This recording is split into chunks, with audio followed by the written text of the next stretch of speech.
Just a quick reminder before we jump in. Everything we share here is personal and subjective and meant for entertainment and educational purposes only. We reflect on patterns and dynamics from our lives, research, and what we've learned from our work. But this isn't professional advice or a substitute for therapy. When we mention people like family, friends, or exes, those references are intentionally vague or altered to protect privacy and don't reflect every person in our lives who fits those labels. Our goal is to support healing, not blame. Please check the full disclaimer in the show notes for more information.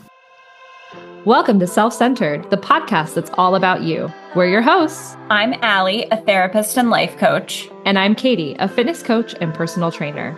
We know what it's like to feel burnt out, taken for granted, and like your life revolves around everyone but yourself. By learning to trust yourself, prioritize your needs, and set healthy boundaries, we help you break free from guilt, overfunctioning, and toxic patterns that keep you stuck in relationships and a life that doesn't truly serve you. Join us each week as we dive into the tools, stories, and mindset shifts you need to create a life that centers you. Because being self-centered isn't selfish, it's essential. Hi, selfies. So today we are going to talk about this secret hidden dynamic that's in all of your dysfunctional interactions that are stressful. It's a dynamic that's keeping you stuck in people pleasing and burning yourself out, feeling disempowered, feeling stuck in abandoning yourself. We have mentioned this before on the podcast, but we haven't done a episode going deep into it. So today we're going to do that. And Katie is here. She's just muted because she's currently eating. Nom, nom, nom. And she will come back in once she's done. But it actually works out perfectly because I have to teach you a bunch of stuff first before we can talk about it anyway. But as I'm talking, just imagine someone saying, "Oh yeah, yeah, that's so good." She's laughing. I'm saying that about my food too. It's great. She says with a mouthful of food. So what is this dynamic? It is the drama triangle. And of course, I'm going to tell you what that is. We are also going to teach you about the empowerment triangle, which is a healthy option for how do you leave the drama triangle and how do you stay out of the drama triangle so that you can center yourself and stop burning out and feel empowered. So what is the drama triangle? It is a relationship dynamic that was identified originally by a psychologist named Stephen Karpman.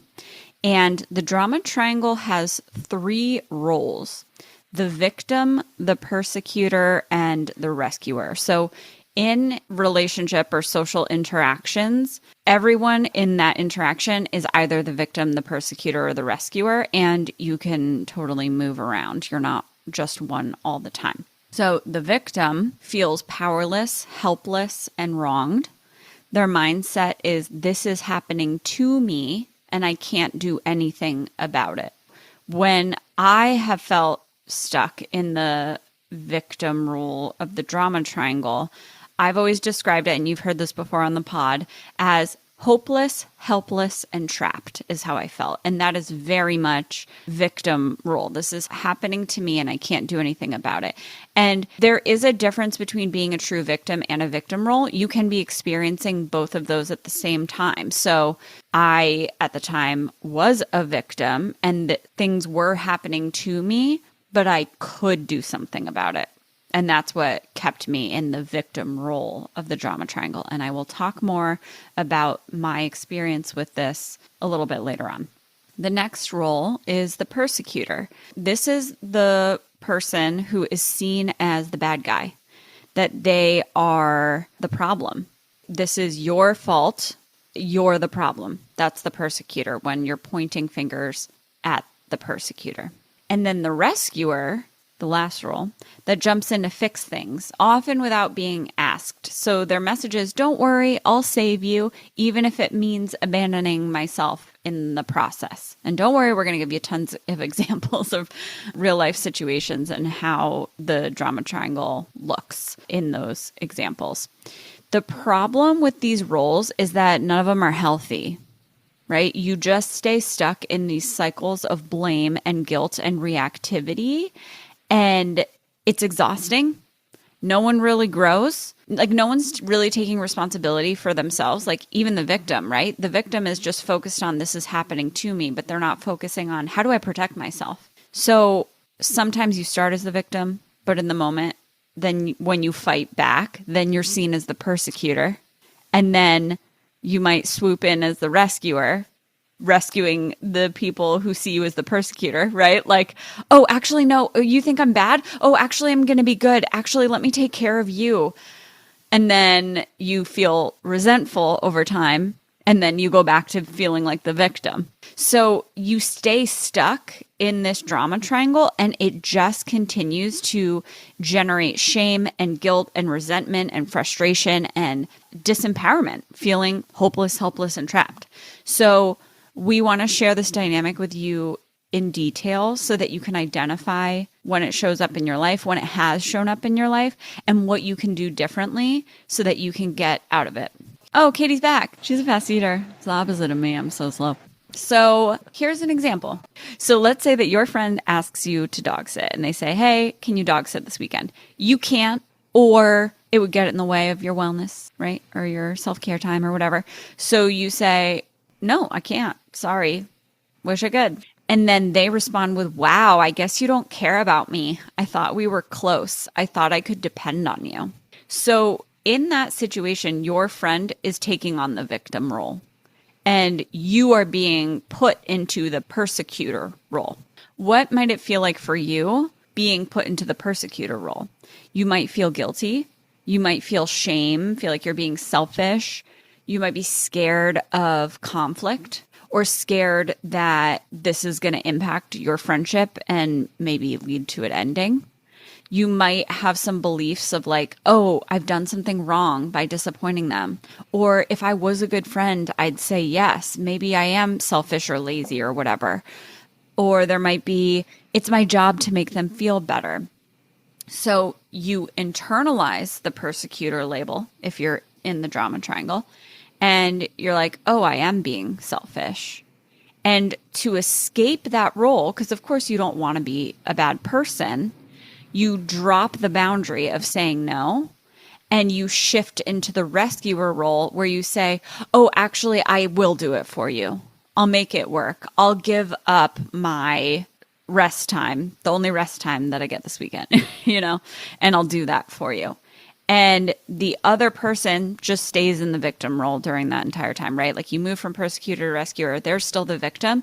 They feel powerless because they don't have someone watching their dog until they get rescued by you. And then they're like, oh, okay, everything's okay again. So what can you do differently? What's the alternative? The empowerment triangle, which was created by David Emerald and Donna Zajonc, or maybe it's a Zajonc. Yeah, I don't know if the J is like a Y or a J, but it's Donna, Zajonc. And the empowerment triangle, you can be healthy in this. And the roles that you can take in the empowerment triangle allow you to be autonomous, right? Like make your own decisions, have agency, and take responsibility for your well-being. And they also support growth, whereas the drama triangle does not, right? Like the drama triangle is just facilitating blame. It's not about taking responsibility and growing. So I'll teach you in general about the empowerment triangle, and then I'll give you an example of what would you do differently with the dog sitting situation. So the empowerment triangle, instead of the victim, you are a creator. So the creator is basically the way I think of it, and this is an affirmation I tell myself, I get to choose. That's how I think of it. I have agency. I have power. I get to use it. And I'm responsible for using that to take care of myself, right? So it's like, even if you are a legitimate victim of something, it's like this happened and I have choices about how I respond to what happened. So what do I want to do? What's the next step I want to take? How do I want to move forward? Maybe that means I want to move forward with getting some therapy around this, right? Like maybe moving forward just means getting some clarity around what's going on for me first before I make an actual like practical decision of an actual next step of some behavioral thing I'm going to do. So that's creator. And that is the alternative to the victim role in the drama triangle. Instead of persecutor role, in the empowerment triangle, you become a challenger. So the challenger holds people accountable with firmness and respect. So the message that is sent is this behavior isn't okay and I'm setting boundaries. So it's about the behavior. It's not attacking or demeaning the other person's character. Very different from the persecutor. Yeah. And then instead of the rescuer, in the empowerment triangle, you show up as a coach. The coach supports other people without taking over, without fixing everything for them. So the message that is sent by the coach to others is, I believe that you're capable. Here are some tools. Here are some perspective shifts. Take it or leave it. It's up to you. It's not, oh, yeah, let me be on the phone with you for 2 hours or let you just scream at me, right? The drama triangle is about reactivity and control, whereas the empowerment triangle is about choice and responsibility. It's responsive, which means you're not reacting. It's not this like, oh, I don't feel good and that's your fault, so I need to control you, which is very drama triangle. It's more, okay, there might be legitimate hurt feelings or discomfort, but I have choice in how I respond to that, and I have a responsibility to respond in a way that centers me, in a way that takes care of me. That shift might feel subtle, but it's really powerful because instead of being trapped in blame and guilt, you stay centered in yourself, you stay in your seat, you own your part and your agency, your power to make choices, and you allow other people to own theirs. That doesn't mean that they're going to, but you're not going to own it for them. That's what you're letting go of. So when you step from the drama triangle into the empowerment triangle, then you stop abandoning yourself to manage other people's emotions, and you start to build relationships and a life that take care of you, that you feel free in. Question. Hopefully an answer coming. Do you think, so let's say you're engaged in a drama triangle with someone. Do you think that the person, in most cases, the person that you're engaged in a drama triangle with has capacity to accept you when you're in the empowerment triangle? Or like, is there always going to be conflict there? I think it's a spectrum. Yeah. I think that it goes back to how weak or strong your ego is. Yeah. How emotionally immature or mature you are. So I think people who have very weak egos are very emotionally immature. Yeah, they're just going to keep seeing you as the persecutor. And when you move out of the drama triangle into the empowerment triangle in those situations with those types of people, you are basically choosing to be seen as a persecutor. Because if you go back to the communication styles episode, when you move from passive communication or passive aggressive or aggressive, which is all drama triangle communication styles, and you move into assertive, which is empowerment triangle communication styles, people will often see your assertiveness as aggressiveness. So they will see you as a persecutor when really you just have boundaries. That is one of the things that when I moved out of the drama triangle, I knew I was going to need to, that for me, I was going to be seen as the persecutor. And for many choices that I've made, like doing this podcast, I knew I was going to be seen as the persecutor. And I had to prepare myself for that. And it doesn't feel great, but my freedom and living in alignment with my values is so worth it. I've had clients where the people in their lives, they don't have a super strong ego, like the strongest one, but they want to do better. They're motivated to work on it. And they're willing to look at themselves and take responsibility. Yeah. And so with boundaries, basically, maybe they get upset about it, but after a while of pushing back on it, then they realize, oh, wait, maybe there is another way that we can do this. Yeah. So it has to be someone who's willing to look at themselves and work on things. But if someone else feels entitled to your emotional caretaking, your rescuing, then they're going to be pissed that you're not doing that anymore. And to the selfies, hey, that's not your fault. Yeah. Don't hold guilt for that one. Mm-hmm. Mm-hmm. Yeah. Yeah. It's just an unfortunate situation, but you can be free. Does that answer your question? It does, yes. Great. Love that. Okay, so now I can explain the example of the dog sitting, but from the empowerment triangle. Again, your friend says, hey, can you dog sit for me this weekend? And you can't. So you say, no, sorry, I can't. And they respond with, I thought we were close. I thought I could count on you. So how might you be feeling? You still might be feeling uncomfortable.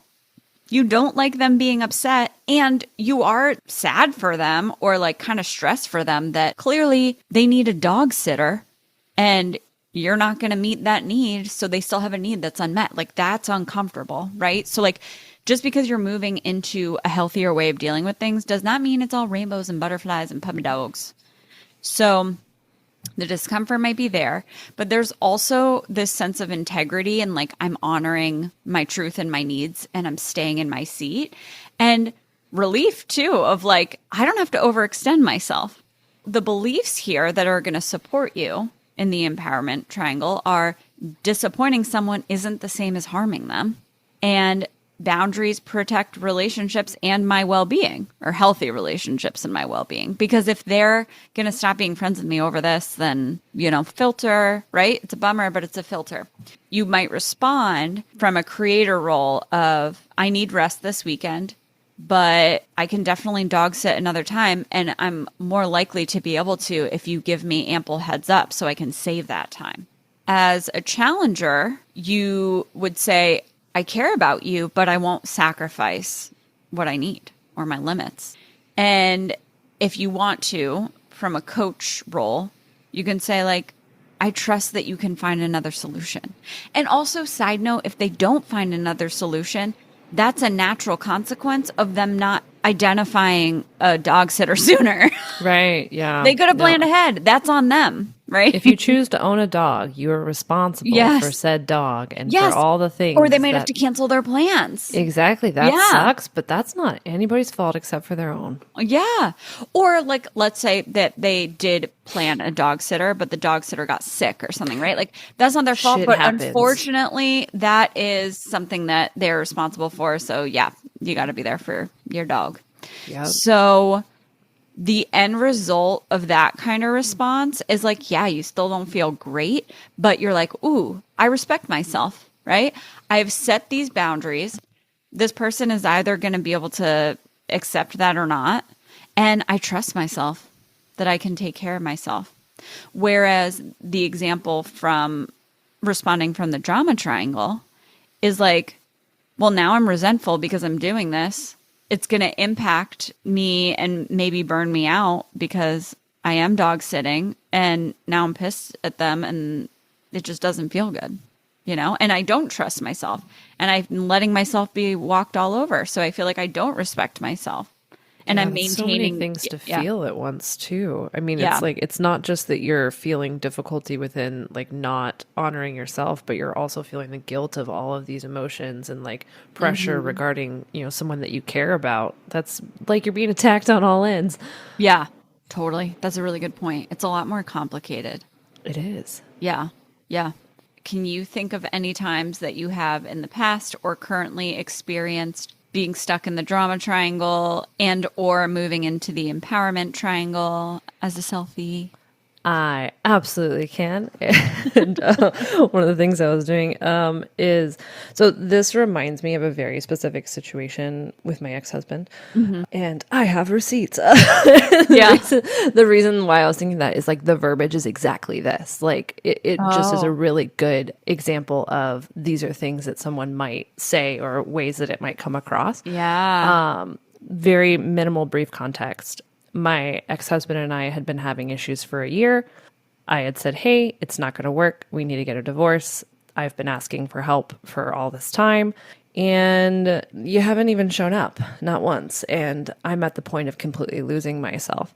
And so we had separated for a bit, and I guess he started to realize that I was like really, really serious. I don't know how he didn't realize it the year prior with multiple conversations and multiple like, this is what it is. Yeah, but it's kind of common though that for emotionally immature people, it's like then once you're out the door, they're like, wait, what about therapy? Yeah. So that's funny. That comes into play here. Oh, okay. So I had like set a boundary, and I just like, hey, this isn't going to work. Like, I can't continue to make myself available to you when this is not the direction that our relationship is headed. Like, this is unhealthy and unsafe for me. And we might edit some of this out, but things that were said. You said you would call. Why haven't you screamed this sooner? This is the same thing. What? Screamed this sooner, saying that we had problems. Like, it's because I wasn't loud enough. Yeah. This is the same thing that happened when you had finals in school. I truly love you. That's why I'm not giving up. Wait, hold on. Can you give some context for this finals in school thing? So the finals in school thing, I just got really busy. This was a period of time when we were dating. Oh, I didn't have access to you at this time either. You had boundaries this one other time, and I also didn't like it. Yeah, exactly. I just gotten super busy and super stressed, and I was just like, oh my gosh, I'm really overwhelmed, and I like need to not. Wait, okay, and then what was the next thing he said? Was something about I love you, so I truly love you. That's why I'm not giving up. Oh my gosh, dude. Framing that me having a boundary and seeing that this isn't going to work and realizing that I needed to center myself and leave the relationship means that I didn't love him and that I'm quitting. I care about you to fight because I know that this will be the biggest regret of your life and the future hurt that you won't want to live with. Mm-hmm. And this is all, there's nothing in between this. This is exactly what's being said. It's like a rescuer vibe. It's like a, I'm doing this for you. Like, I'm rescuing from you from your own self-sabotage. You need to be talking with a godly person, 5 exclamation marks. And again, remember, I had religious context back then. So he was basically saying that what I was doing and me choosing to leave the relationship was against our religious values. And that I was wrong. Did you tell him that you'll say 1,000 Hail Marys though? Because I think that wipes it out. I don't know, but I don't know. I'm pretty sure. Whoever is encouraging this, you need to stop hanging out with them. And for the future, you need to learn to talk to people about these things face to face and not over text messages. I love you forever. There's a reason we're together. Don't forget or throw that away. You're exhausted because you've put everything and everyone in front of us. You had talked to him face to face so many times. Yeah, and because he was an explosive person. Yeah, he would always turn it around, and he a lot of things came up with some of the work that I was doing at the time. I was working for an NFL combine company that was doing draft prep, and I was working a lot of hours while also working a full-time job. And he was basically like, everything related to my career, he kind of diminished and was like, oh, well, the only reason that they're bringing you on there is because the guy has the hots for you or something like that. Ew. I know, it's awful. It's just such like toxic masculinity shit. Like you. Yeah. Anywho, so I would bring things up with him like, hey, I'm really struggling with this thing in our relationship. And he's like, well, oh, but what about these other things? And he would like bring in my work. And I'm like, okay, well, this is like a once in a lifetime thing that's directly aligned with my career passions. Like, why is this a conversation right now? Yeah, so putting you in the persecutor role. Exactly. Yeah. So and he's the victim. Yeah. So what had come from this, I came back and I was just like, listen, I've tried to talk to you about these things forever, but there was so much guilt that was involved around this too, because I felt like a bad person for getting a divorce because again, my religious context was, okay, you can't get divorced. You're married forever. You're that's the person. That's what you like. Divorce is not religiously legal. So I felt super guilty about all of it. And also like, I did love this person and I knew that he was going through a lot of difficult things that I had been trying to help with for so long, but like he wasn't willing to help himself either. Right. So it was like, okay, well, I've done everything that I can do and I'm literally at the point of wanting to kill myself. Right. Like, I don't know how else to put that. Like I am literally ready to drive off a bridge right now. Yeah. And if I continue in this relationship, and I even had said that to him, I was like, so is the result, you're saying that all of these things, I shouldn't be giving up on you because I should love you and all this, that, and the other. I'm like, so you're saying the result is I should love you to the point of me killing myself. And that's going to be more justified than the love that you say that you have for me, where we can live independent lives, knowing that the other person is now okay. Like, that's the side by side. It just, you're saying, well, your love is hurting me. And you didn't know this at the time, but that's not verb love. Yeah, for sure. For sure. So anywho, what is interesting and relates to the drama triangle in my mind, I was the persecutor in this. And then after that moment, and he's like guilt tripping me through all of this and saying all of these really shitty things, I was like, fine. The thing that I'll do is I'll go to therapy with you. Even though I've been asking for therapy for the last year, and I've been saying, hey, we need this. Hey, we need this. I remember there was like a whole conversation about this where I was like, if we do not do this now, we will end in divorce. Like, that is the clear path. That is the next step. I need your support. Of course, nothing ever came from it. He just said, well, you're the problem. You need to go to therapy. I know it's all, there's that. But anywho, we got to this breaking point, and that was his explosion. And I just said, set a boundary. I was like, this is the end of this. Like, I'm not changing my mind. And somewhere along the way, his family had talked a little bit of sense into him. This was like a trip that he was on, came back, and he was like, well, I want us to go to therapy, and we need to go to therapy for a month. And if we go to therapy for a month, then we can talk about this again. And I was like, let me be clear. I'll go to therapy with you for the sake of you need tools, and you won't go unless I go. Yeah. And that was like the rescuer vibe. I'm your chaperone. Yeah, pretty much. And I told him, and I even told the therapist at the start, the first session, they're like, why are you here? And I was like, I'm here to check a box. I'm here because my spouse needs tools, and I need to get out of this relationship. And I want you to understand that when I leave this, this month long of therapy appointments, I will still be leaving my marriage. Like, that is the end result. Which was you saying, I'm moving into the creator role of, I get to decide my next steps. That's such a good framing. Yeah. I'm moving out. I'm not, yes, this marriage has been unhealthy for me and harmful to me, and I have the choice to leave. And then if we bring into the communication styles, that was you being assertive. Yeah. And so, of course, you're going to be seen as the persecutor when you choose to step out. Yeah, definitely. And I think it's difficult though, because like, I feel like I went in and out of the drama triangle at times. And I don't know if that's how that works too, but if that's common. I was able to be very assertive in, those therapy sessions and in our conversations up until the pandemic happened. And I was trapped in a house with him, and then the sexual assault happened, and then, the whole thing. Yeah. So it like really muddied a lot of things. And like, obviously I was dealing with a lot emotionally at that point, because now I'm dealing with more trauma. And can I remember something about the going in and out just before we move forward? So yes, we can definitely move in and out of the drama triangle. We can also be assertive in some relationships and not in others, right? We can be in the empowerment triangle in some relationships and in the drama triangle in other relationships. And a lot of that does have to do with how safe are you, right? Oh, yeah. So if you are in a situation where legitimately you are a victim in the sense of like, not only am I being harmed, but I truly don't have choice. Or if I say, oh, I get to decide, and then I decide to leave, or, that's the most dangerous time in a domestic violence abusive situation. There's an increase in abuse. There's an increase in danger there.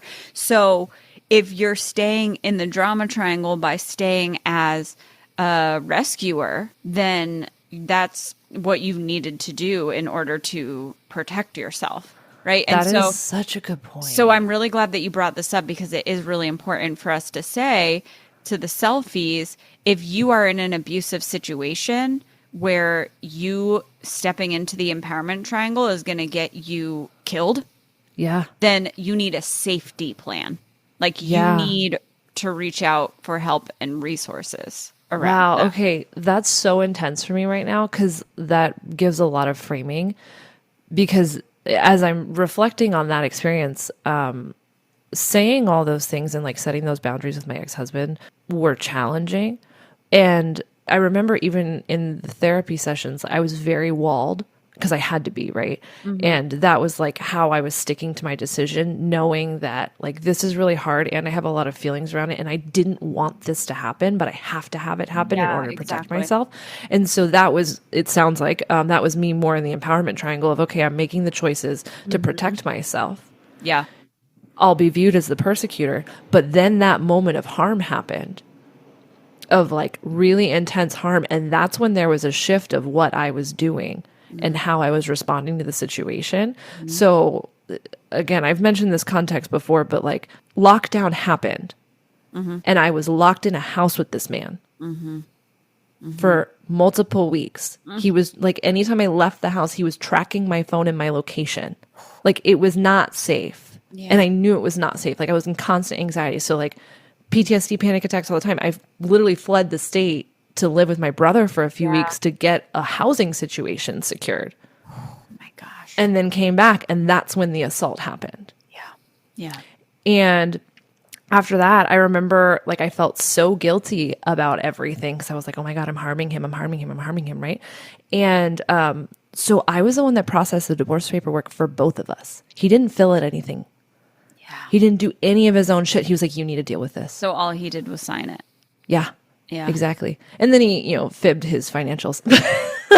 He lied about what he had so he wouldn't have to divide anything. Holy shit.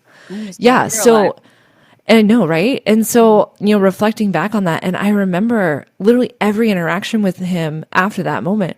And not that I didn't have anxiety about it before, I did, but there was like an assurance of, okay, there's a next step and the next step is going to get me safe. The next step is going to get me safe. But after that moment, it was like every single thing is terrifying. And I remember even like a year and a half later, he had come into town for a friend's wedding and I had seen him and his new fiance at a coffee shop in my neighborhood.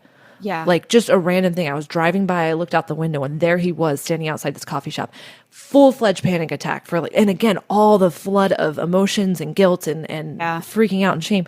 And I just remember in all of that period of time, anything that he asked, like I felt like I had to fawn and like help and support him. I mean, again, I did all the divorce paperwork. I remember for his birthday, like I still got him, birthday gifts because I felt like I had to show that like I'm not against you.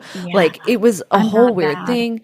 I like was still managing the electric bill and like my name was still on the lead. Like there was just a lot of things that were logistical that like any reasonable person in a divorce, he should have dealt with that portion of it because he was the one assuming responsibility for those things. Right. And it was like, no, you need to deal. Even when I sold my car, not assume responsibility. Yeah, exactly. So. And I remember, even when I sold my car, he, was up in arms. He's like, oh, you sold the car. You should have given me half that money, even though it was after our divorce. And that was the one thing that I was awarded in the divorce. Yeah. Because it was in my name. And it was a lopsided outcome financially. Like you lost by 1,000%. Like so much. And I remember thinking back, like there was so much that I should have asked for. And that's still one of my frustrations is I'm like, I didn't stand up for myself more. And I didn't, look at the financials and been like, oh yeah, you're profiting off of the fact that we're married. And then from a military perspective, you've been getting an extra $1,100 a month. And I didn't ask for a dime of that. I'm actually struggling because I'm without a job because it's pandemic, right?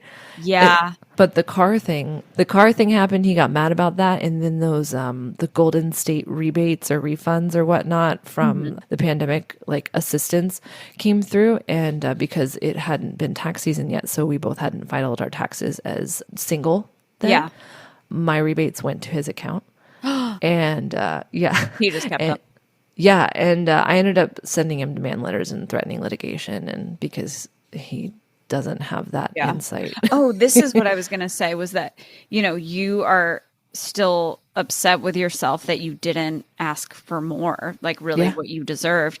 And when we look back with the lens of, well, you didn't feel safe and you were just like, I just need to get away from the threat, which is That's him. 1,000%. And if I ask for what I deserve, he might not agree to the divorce, and then this is going to last so much longer. Like I just need to not be legally attached to him anymore. And the other point that I want to make, which is a point we make in the majority of our episodes, but I think it's so important, and the selfies can't hear this enough, is that if you have been in the drama triangle, don't feel bad about yourself for that, because the decisions that you were making, the fawning, the rescuing, all of that is what you had to do in the moment in order to make it work. And we're hoping that now you're in a situation where you can move into the empowerment triangle. If you can't, if this doesn't apply to you right now, then the next step for you to take is the safety plan, is how do I get to a place where I do have a choice and I get to decide, so I can be in that creator role of the empowerment triangle. And this is a bit of an aside, but I feel like it relates. The value that comes from working on yourself when you get out of those unsafe situations so that you can spot them sooner and not put yourself there again, that is immeasurable. I think, I mean, you have observed, but I think about a couple almost relationship situations that I was in that probably would have ended up the same way had they progressed. And I mean, now I can spot it so easily. And it's so much easier for me to make decisions before there's attachment, right? And it's like, I feel like I'm speaking circularly or not clearly, but... You mean you can see the unhealthy dynamics sooner than before getting attached to them, like emotionally attached and too invested, so you can say, oh, not the relationship for me. Yes, and it's so much easier to prevent the moment of being unsafe when there's a disconnect, like when you're not connected yet. But sorry. I just want to be really clear for the selfies. So it's so much easier to prevent that place in the relationship where you're not safe when you haven't gotten attached yet and you walk away. Because when you say when there's a disconnect, I said that wrong. It could mean like the disconnect within a person, but really it's because you're connected to yourself and you're aware of the dynamics that you're not attached, which is what you meant. Yes. So you can walk away and you're not. It's also like if you see these flags when you're 3 dates in, the risk is so much lower than if you see these flags when you're 3 years in and the person has already exerted so much coercion and control. Yeah. Yeah. So it's like you have to do the work on yourself. Yeah. Before you make another relationship choice, before you get close to someone that could be harmful. Before you give them access to you. Yes. Like really what you mean by being close to them, because it's not only the patterns of coercion and control that intensify the longer that you're in a relationship. There's also more access that they have to your credit cards, to your information, to ways of hurting you. Who your loved ones are, where you live, where your closest friends are, where you go to work, what your routes are. Yeah. Yeah, exactly. Oh my gosh. Protect yourself out there, people. Holy shit. Like sorry, didn't realize I was going to get that deep. We said not to be deep, and here we are. Thank you for sharing. Yeah. And I'm also really glad that you got out of that. Oh my goodness. Me too. Yeah. But should I share the contrast situation? Sure. Yeah. Let's have it be a little shorter, a little more succinct. I'll be much shorter. I think it naturally will be. But that's Absolutely. The contrast is the empowerment triangle, which is going to feel really good. So let's do it. Definitely. Yeah. So when I think about, my most recent relationship, some similar, let me be clear, similar just generalized trends of like needing support and like communication and, hey, we need to go to therapy. We need to work on XYZ. And those things not happening and me making a choice based off of that was so much more from the empowerment triangle as opposed to like, it wasn't about character. It wasn't about like, there was nothing about the person. It was like, this is a choice that protects me. Yeah. And when it came down to the ending of that relationship, there was a moment where I was like coach in the sense of, hey, these are some things that I observed within our relationship and that I think you should work on. And because it would help you. Yeah. Yeah. It would help you. And I'm sad that it didn't work out for us. And like, I wish it would have, but that was it. Yeah, you do you. Take it or leave it. Like, this will improve your future relationships if you work on yourself, but you also get to decide. Like, that's the thing in the empowerment triangle is you're like, they're also a creator. They also get to decide. Yeah, exactly. Yeah, totally. And even just reflecting on There's the challenger role too, for sure, where you're like, this behavior is not okay and I'm holding boundaries. Like you did such a good job, like setting multiple boundaries and saying like, I'm not available for this. I'm not available for that. But I'm also thinking about, the coach role, where a really good example of this is that you had looked at an apartment and didn't end up choosing it. And then you realized, that would actually be a really good fit for this person. And so you shared that information. So that's being a coach, because you're like, here's information that you can follow up on if you want to, but you're not then saying, I'll fill out the application for you. You know what I mean? Which is what happened in my divorce, right? Yes. Me taking responsibility for him. Yes. For doing things. And an electric. And oh my God. His electric. Yeah. For sure. Oh, good job. Yay. We love that. Thanks. So I thank you for sharing that. Very intense. You've been through really harrowing, like scary, and I do want to point out that you did need to have a safety plan where you went to, like, you went home and stayed with your family. I think you didn't know the level of safety how plan. much more I needed.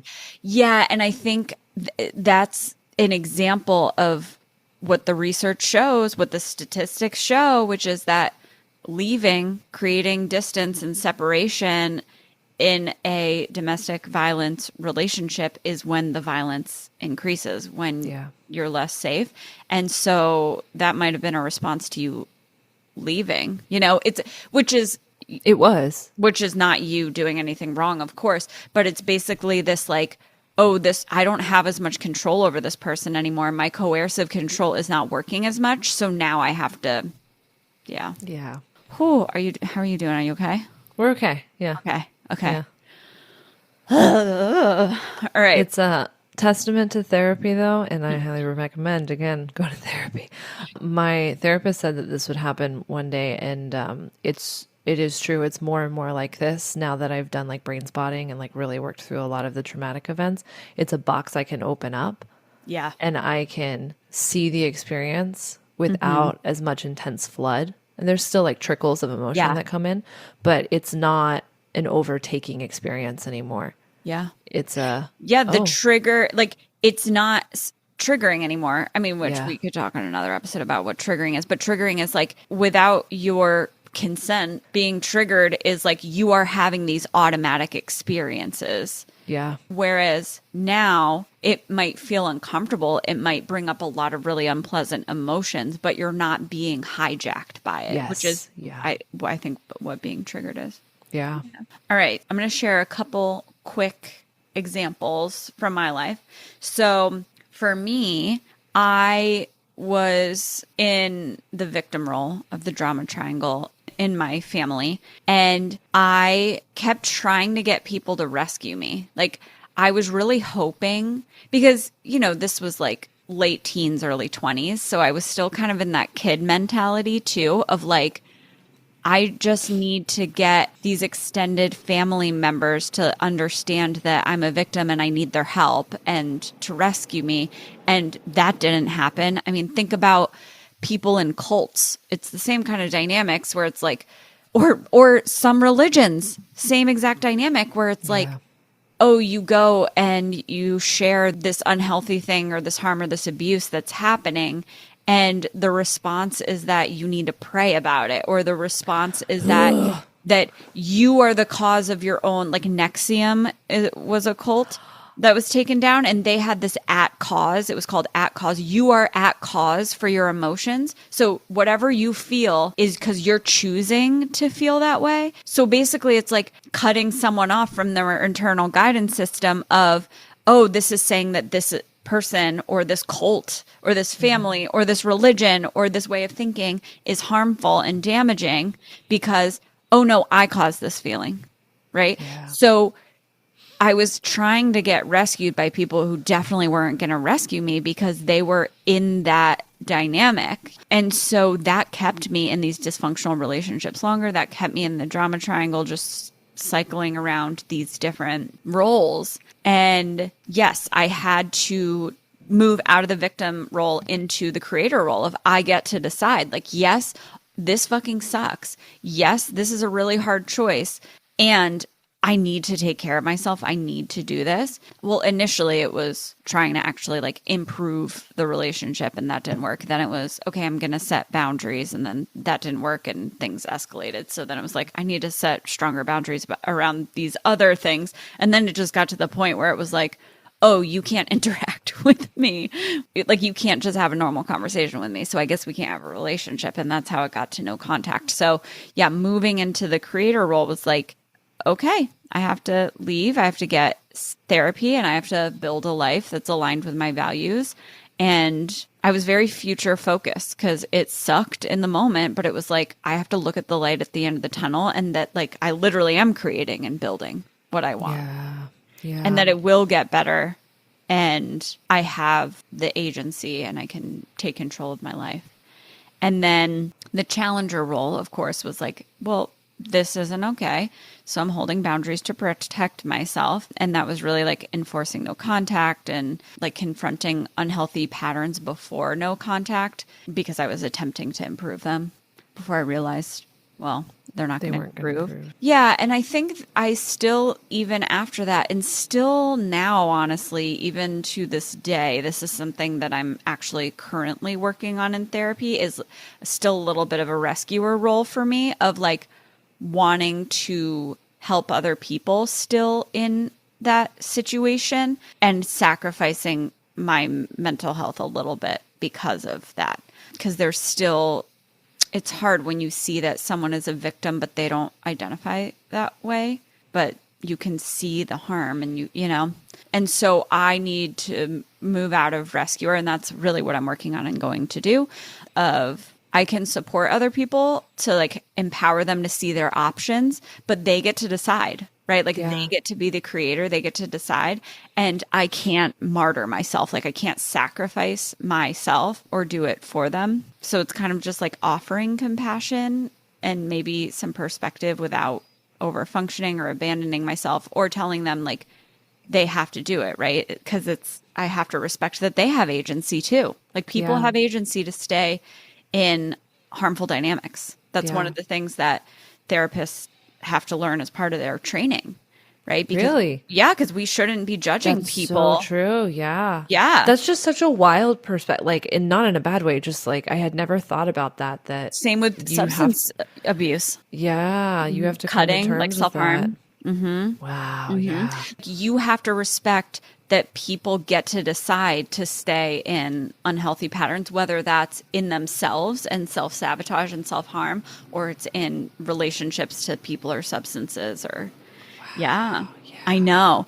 And so you might have heard of this. Therapists are supposed to meet people where they are. Yeah. So the whole idea around that is, okay, well, what are their belief systems and what's going on for them? And how do I support them? The way I think about it is like, how do I support them to make intentional choices? Like, and by intentional, I mean that they're aware of what's going on and that they're making a conscious choice. And I say to clients all the time, like, it is completely fine for you to stay in this unhealthy relationship. Like, you get to decide that. Like, you really do. And I truly don't judge you. Yeah. However, I want you to know what you're choosing. Like, not in a, oh, you need to know what you're choosing, but like, I just really want you to be clear and see it. And most of the time what ends up happening is they get clear and see it.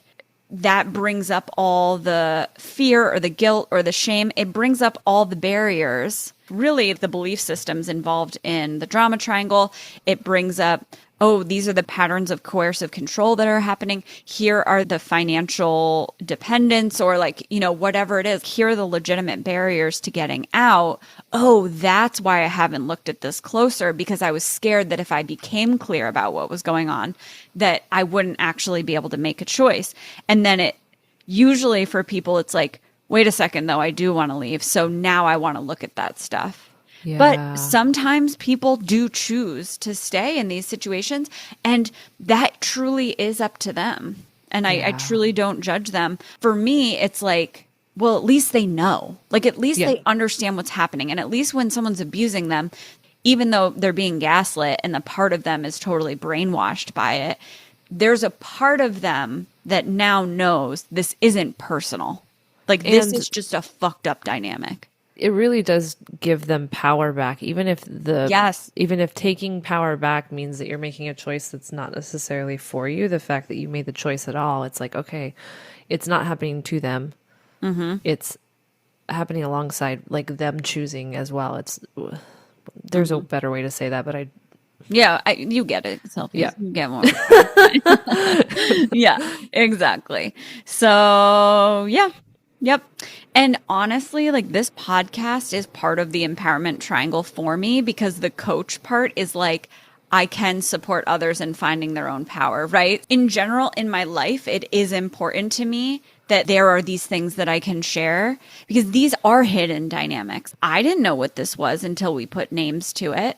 Then you can finally see it, and that gives you power. And so it helps me feel better about the fact that my negative experiences weren't in vain, because I could create something good out of it.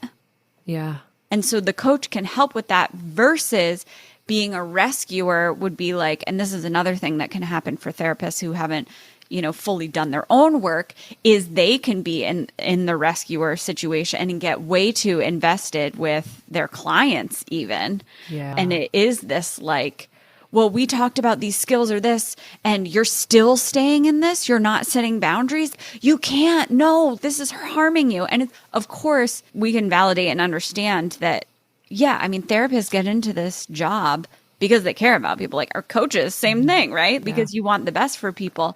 And you can't get so involved that now you're trying to fix, quote unquote, fix them or like rescue them. That's just a new fucked up dynamic. Yeah. The visual that I see is, it's like a big eagle coming up and putting its wings around its little baby chicks. An eagle. And like, I don't know why I think of it. That's so cute. Eagle, it's because I feel like eagles are like freedom, like symbolize freedom. Yeah. Yeah. In that situation with the therapist, they're like really trying to protect and shield from harm. Yeah. But it's like, it comes from eventually you actually have to push them out of the nest to have them learn how to fly. Yeah, exactly. And also like what happens, like, I don't know, it just like really messes up your perspective, and you get like way too biased, and you can't really help people because now you're reacting, and it becomes so messy. But what happens when you can't work with them anymore? Or what happens when you have to go on maternity leave? Or what happens when you need a mental health day or a sick day? And, it like creates this it creates codependence. Oh, yeah. Yeah. Anyway. The other one that I want to talk about quicker than that. No, I'm not saying it you, because I think I took longer than I expected. But this is all good. It's fine. We're trying to keep our episodes to an hour now, which we're pretty much doing okay at. We're doing our best. Yeah. I think we're doing better than in the past. We're doing much better than we were in the past. Oh, my God. Yeah, good. Okay, I want to talk about the podcast and, the responses. So, as you all know, which actually you might not know, there's a ton of comments on on Spotify. You can review each episode or like write comments or something. It's weird. But yeah, there's a lot of comments on Spotify, really angry about the podcast. And, I'm the persecutor, right? And the people who are leaving these comments are the victims. And if I were still in the drama triangle, I would move into rescuer mode. I would internalize the feeling of being the persecutor, right? People put you in the role of persecutor. And then if you're still functioning in the drama triangle in terms of your internal dynamics, then you actually internalize that as I am bad. I'm a bad family member. I'm a bad therapist. I'm so irresponsible. I'm so unethical. I'm betraying people. And I might believe telling my truth is harming people, or I need other people's approval in order to be okay, or a good enough therapist, or a good person, or whatever, right? So I would have internalized being the persecutor and silence myself, maybe stop doing the podcast, or maybe like somehow not even say, oh, in my family, you know what I mean? Like even in general. And again, we say this at the beginning of every episode, but like when I talk about my family, I'm not talking about every single member of my family. I'm just using family in general so that I'm not specifically identifying anyone. And for the people who do know who I'm talking about, who are listening, at least those people who I'm talking about have plausible deniability, So I'm just doing what I can. I'm not going to pretend that I'm not going to be like in unidentified relationships. Like, no, that's not what's going to help the selfies. That's not what's going to help the listeners. As we know, as humans, we learn through story. We learn through examples. I'm going to be as general and anonymous as I can, but I'm not going to just completely omit that because that's important. So anyway, clearly I don't feel like I am a persecutor. And because of that, I'm not moving into rescuer mode where I stop doing the podcast or I like completely omit any context or examples. And yeah, I'm staying centered. So I'm in the empowerment triangle. So I do still feel discomfort. I do still feel bad. By bad, I don't mean guilty. I feel bad in the sense of I care about the people that I'm talking about. And I wish that we could have a relationship. And I'm sad for them that from their perspective, they're feeling harmed. I'm sure this does bring up discomfort for them, and that sucks too. But I also feel like this is my story to tell. I'm talking about my experiences, and the work that I'm doing is really important. Like the work that we're doing with this podcast, we are helping people. We know this because they're telling us. So we love you, selfies, and we are going to be here for you and help you and teach you these things. So the beliefs for me is my story belongs to me. I don't need consent to tell it. Causing discomfort or being the source of discomfort, I guess, is not the same as harm, which I'm going to talk about in a future episode. I was thinking about that. Like, what's the difference between causing harm versus engaging in a behavior that hurts other people? So, for example, like breaking up with someone. Do they feel hurt? Yeah, but are you causing harm? No. Yeah. So we're going to talk about that. But anyway, I'm not causing harm. Yeah. People are feeling uncomfortable. People are maybe feeling pain. And that's their responsibility, right? Like they're the creator. And that's me being in this challenger mode, right? I am not responsible for your feelings. Yeah. And I'm not responsible for the beliefs that are coming up or the shame or whatever about you, about yourself. That's yours to work through. And I'm not going to stop doing the podcast. Yeah. This is why I exist. This is my purpose in life. It's to teach about these things, which obviously coach energy there, right? But if I were going to use coach energy instead of rescuer energy toward the people who are upset, I would say, which I actually have said, is if you're uncomfortable, you can choose not to listen, right? Yeah, that's so simple. You make of that what you want. Like, I'm not going to rescue you by stopping doing the podcast, but you can choose not to listen. If there are people in your personal life who have listened to the podcast and then are coming to you and saying, oh, she's talking about your family and da-da-da, you can set a boundary. You can say, we're not going to talk about my family. I'm not going to talk about this situation with you. You could say something like, Allie and I have different experiences, and that's okay. Yeah. We also have different beliefs or interpretations. Like, I don't agree, and that's okay. I'm not going to keep talking about it. As a coach, I could say, oh, here are some options for ways you can respond. Because maybe you don't know that there are other options outside of the drama triangle to respond. But I'm not going to rescue. And as the creator, that I get to decide, I'm going to keep telling my story in alignment with my values. Yeah. Yep. Okay. So that's that. And then what do we got left? What do we got left to say? Ooh. Dun, dun, dun. We have the online example. Oh, yeah. I'm excited about this one. Okay. Gosh. Sorry this is long, guys, but it's all important. It's all important. I wish we were on video. Katie's like flailing her arms. She's so excited. And also I only see a little version of me, so my arms look much more fluid than they feel. Like no, they look fluid in the bigger version too. It's actually funny. They look like that those little blow up things that you see at auto. The air goes through and the arms It flail. also looks kind of like, is it plankton? Isn't there some like... No, but I know what you're talking about. Yeah, like the little there's some under the sea sort of vibe. Yeah, anyway. Sorry, guys. We are trying to get to video, and we're going to eventually. Our goal, I think, is by the end of 2026, right? Yeah. That's our goal. But in order to achieve that goal, friends... share the podcast. Oh, yeah. Share the podcast. Share the podcast. Send it to your friend. Yes. The rating is like a quick, like check the star, like literally click the star amount. Yeah. That you want it to be. And it doesn't even like record your name or anything. But also reviews are helpful. So yeah, share it with other people. That's true. That will help us. Yeah. Share it. Send it. Share our social media. Send it. Follow our social media. Yeah. That would be great. Okay. Great. I want to give an example of online social media because all we got is Drama Triangle on social media. Fucking facts. All we got is Drama Triangle on social media. And y'all are going to know what I mean in a second when I give examples. And so also, because we often give examples of the Drama Triangle in the context of like, oh, I set a healthy boundary and then they said I'm a persecutor. We're going to talk about what about when someone is doing or saying something that is legitimately problematic or harmful. Okay? So how do you respond when you're in the Drama Triangle? How can you respond from the Empowerment Triangle? There is another way, friends, and we are going to share with you today, right here, right now.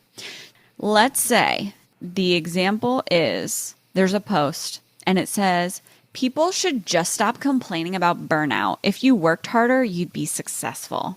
And that's not even as bad as it could be, right? We could do something even worse, like with racism or like transphobia, right? Oh my God. But obviously there's 1,000 political posts that'll support totally.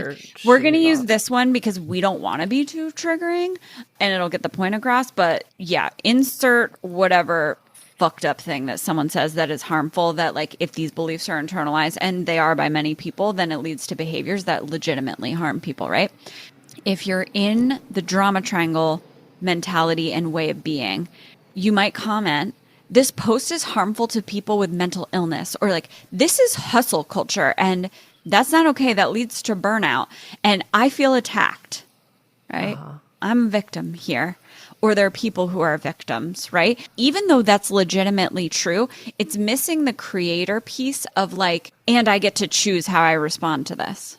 So then there's the persecutor response. Wow, you're trash. Delete your account, right? Yeah. Or it might be calling their work and being like, this person is posting this and like, right? Like this person's a bad person and you don't want them working for your company because it's reflecting badly on your company. And then the rescuer would be, this person is dangerous. I'm reporting them and making a thread exposing them. I mean, that's cancel culture, which we've talked about. Go listen to that. It's episode 40. Okay. If you're in the empowerment triangle, though, you as a creator might say to yourself, this post hits me hard. It hurts my heart that maybe I am harmed by this kind of belief system and the systems that follow it. Maybe people I care about or people I don't even know, but I just care about humanity, right? I know my worth, I know their worth isn't defined by productivity, so I'm choosing not to follow accounts like this. So that would be the creator, right? I get to decide how I respond to this. As a challenger, you might say, you literally comment, actually, burnout isn't about laziness. Here's research showing it's a systemic issue, not individual weakness. Notice that there's no character attacks there, right? There's no emotion either.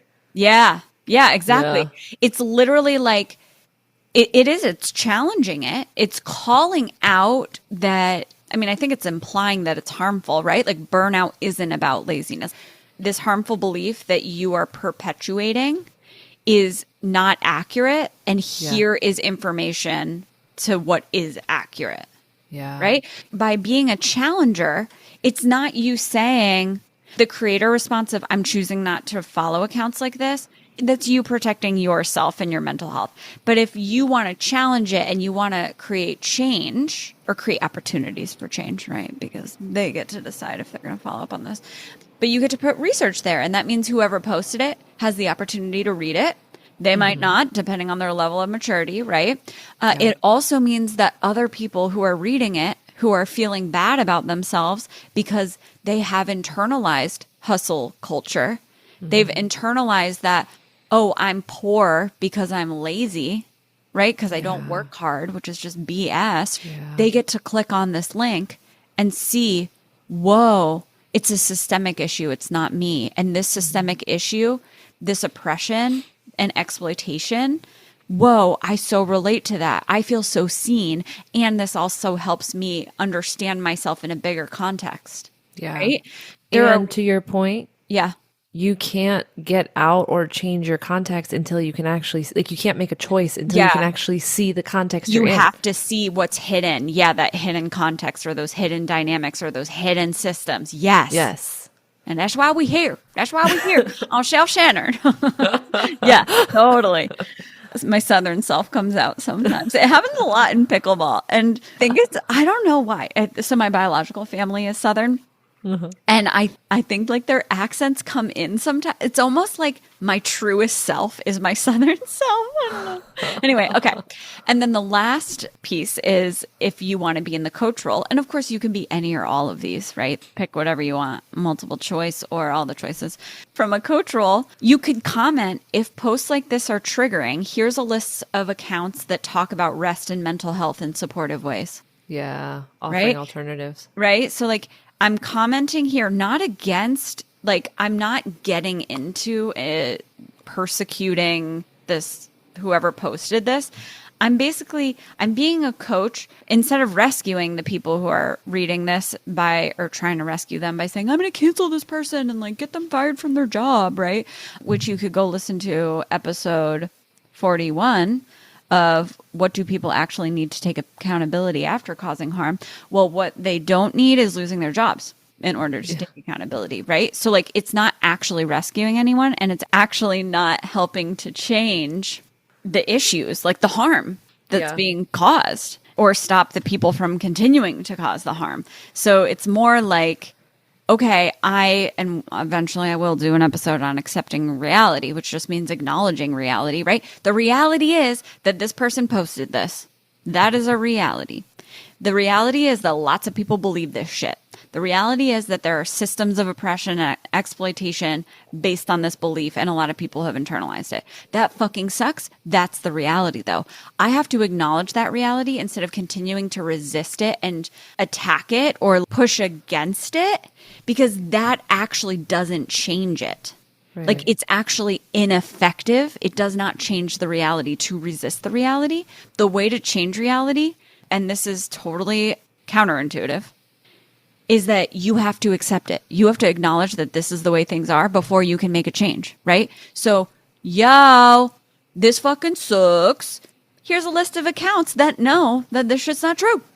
It's like the Matrix. Oh, I fucking love the Matrix. You have to enter the Matrix to change the system. You have to enter and change the fucking code. You gotta follow the white rabbit. Actually, don't really remember much about the right. I don't remember a ton about it either. I just thought it was cool. We gotta watch it again. We should. That should be our thing. And debrief it later on the podcast. It'll be that a whole thing, Simone Biles and whoever the other guy. Oh, Paul Johnson. Okay, Paul Johnson, which you're gonna hear about in the next episode. Okay, selfies. We're just having our little friend combo. Sorry. You're getting a glimpse into our life. Yeah, right. So anyway, that's how you can respond if you want to. And guess what? You get to decide to stay in the drama triangle if you want to. But this is just an alternative. And that is me being a coach. Me saying that, right? Okay. Modeling. Guys, we are literally almost done. Sorry for the not short episode. Okay, so in a nutshell, the difference between the drama triangle and the empowerment triangle is that the drama triangle keeps the focus on blame, power struggles, and silencing people, controlling people, manipulating people. Whereas the empowerment triangle keeps the focus on self-responsibility, I get to decide, and healthy boundaries. That's good. Easy. Yeah. We like that. Empowerment. And the drama triangle, it thrives when discomfort is reframed as harm and then you internalize that. When they aren't willing to take responsibility for taking care of the discomfort that they feel because of you expressing yourself, having agency, whatever, then you think, oh, I'm being bad, I must change because I'm causing harm. That's how the drama triangle thrives. Instead, you want to be like, yo, discomfort is not harm. Just because someone says it doesn't make it true. Yeah. And like I say, like I said, stay tuned because we will do an episode on what's the difference between discomfort and hurt and harm. Oh, this is a good point. By staying in the drama triangle, the actual problem, which is that they are not taking responsibility for managing or working through their discomfort and like being curious about and self-reflective about that discomfort and maybe setting boundaries, doing their whole empowerment triangle thing. Instead of that, the focus is on someone being wrong, getting the persecutor to stop, quote unquote, hurting the quote unquote victim. So the actual problem of that person not self-reflecting, not taking responsibility to learn how to work through their discomfort, that never gets addressed. Whereas the empowerment triangle is driven by values and integrity and self-trust and freedom, and I get to decide, and it's okay for me to feel uncomfortable. It's okay for them to feel uncomfortable. It's even okay for me to feel hurt and for them to feel hurt. Yeah. And even when there's actual harmful beliefs or behaviors, I can even respond to that from the empowerment triangle, like we just talked about. And I do want to call out for the selfies, this is the most common pattern that you might experience in the drama triangle. So you assert yourself, or you're living your life, being you, making your choices, setting boundaries, doing whatever you want, not doing what you don't want. And then someone else feels uncomfortable about it or feels hurt by it. And they cast you as the persecutor. Then you feel guilt or shame, or both. And then you internalize, I'm bad, I'm the persecutor. And to escape that guilt, you become the rescuer. You drop your boundaries, you overfunction, and you self-abandon. Full stop. Full stop. So that's the selfie, most general plug and play. Yeah, cycle. Yeah. And just a reminder, you can step out of it. So you step out of it, obviously, by stepping into the empowerment triangle. And also, like we said earlier, if this is a safety concern to step into the empowerment triangle, you need a safety plan. Safety is necessary, number one. And then step into the empowerment triangle. So that looks like refusing to internalize the role, the drama triangle role that someone else is assigning you as. So for me with the podcast, it's like, I don't see myself as harming you by telling my experience in general ways anonymously. And I respect that we have different experiences. I'm not trying to get you to agree, but I'm not going to stop. I'm not internalizing that I'm the persecutor. And I'm accepting they're going to see me as the persecutor, right? I'm not trying to change that because they get to decide to see me that way. Yeah. They get to decide to stay in the drama triangle. But my boundary is that I'm not going to enter into the drama triangle.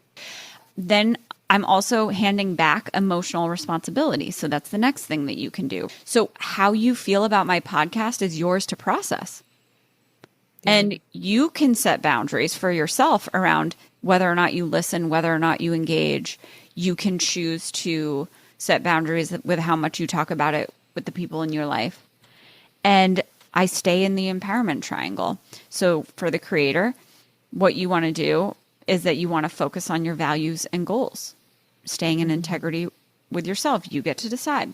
As the challenger, you get to hold firm boundaries and challenge false narratives respectfully. As the coach, you get to offer perspective or suggestions without fixing the problem and taking it on yourself. So go be free and empowered. I'm sorry to elongate. Katie's like, I'm sorry, but we're not done. Okay. This reminded me of one more thing. Okay. And then we'll go. Yep. So thinking from the perspective of someone who, how do I explain this example? If you're the person who believes that someone else stepping into the empowerment triangle and not taking responsibility for your emotions is harmful. Yes. Okay. If you are that person, I want to offer you an idea and a thought. I remember a situation growing up where there was a guy that was dating a girl. The girl cheated on the guy with their best friend. Shitty situation. So the friend and the girl, they did the nasty. They did the boom boom. And there were two routes that were taken. The friend owned up to the situation by approaching the guy that was cheated on and said, this was fucked up. You have every right to be angry at me. I'm sorry. And I don't expect repair. Which that would be a creator response because you're acting in alignment with your values. And the girl, so I'm going to give the two scenarios and then I'll give you how the responses came out. Sorry. The girl spun the story. Oh. And changed some details along the way, depending on who they were talking to. Uh-oh. And tried to push off their responsibility and their guilt by saying like, oh, well, my now ex-boyfriend, he did all these other things that weren't great. Or like it was just, or like diminishing the wrong that was like there. Oh, I was a victim in these ways and he was a persecutor in these ways. Yeah. So two perspectives, right? The guy who did the infidelity situation, he just owned up to it and was like, yeah, this sucks. But he only owned up to it with the person that was offended. I want to make that clear. So the now ex-boyfriend, he only owned up to it with him and he didn't talk about it with anybody else. He just let it die. Yep. The girl started going down the spiral of trying to defend herself and twisting the story and, playing the victim. And like, there was just a whole convoluted thing and trying to like get people on her side and all this side or the other. And it went on and on and on and on and on. And I can tell you this was in high school, y'all, a long time ago. So we've all grown and evolved. None of these people I think of any in this way anymore. But at the time, I can reflect back and I can tell you that my feelings towards the guy who did the wrong were neutral because he owned up and let it die. My feelings towards the girl who did the wrong were very complicated because she kept spinning the story and kept making it a big deal. What I'm trying to say is to the people who think that harm is being perpetuated, sometimes it's really just helpful to just let it go for a little bit. Just let it simmer and maybe don't make it a bigger deal than it is because you're creating your own harm story. Like you're keeping yourself in a drama triangle.